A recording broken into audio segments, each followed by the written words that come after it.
Militer Thailand disebut telah mengerahkan jet tempur saat JAS-39C Gripen dalam konfrontasi militer dengan Kamboja di perbatasan kedua negara. Sebelumnya, Bangkok juga telah meluncurkan jet F-16 buatan Amerika Serikat dalam serangannya yang menyasar target militer Kamboja. Keterlibatan Gripen dalam operasi militer Thailand ini sekaligus menandakan debut jet tempur buatan Swedia itu di medan perang. Selama ini jet tersebut hanya digunakan dalam misi internasional tanpa menyerang target musuh. Dikutip dari tribunnews.com pada Senin 28 Juli 2025, jet tempur itu dirancang agar bisa lepas landas dan mendarat di jalan raya. Sementara penerbangannya hanya membutuhkan landasan sepanjang 800 meter.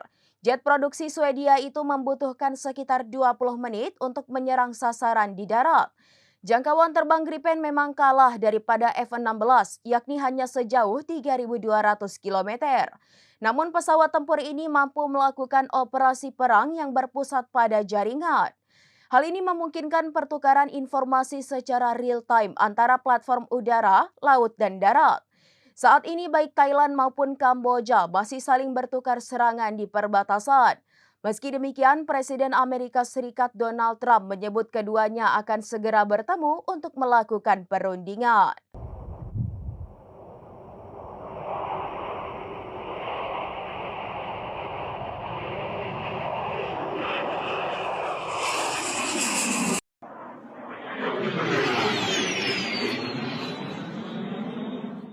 Demikian informasi terkini Syedara Lun. Saksikan terus informasi lainnya. Jangan lupa like dan share seluruh akun serambinews.com. Download Tribun X sekarang.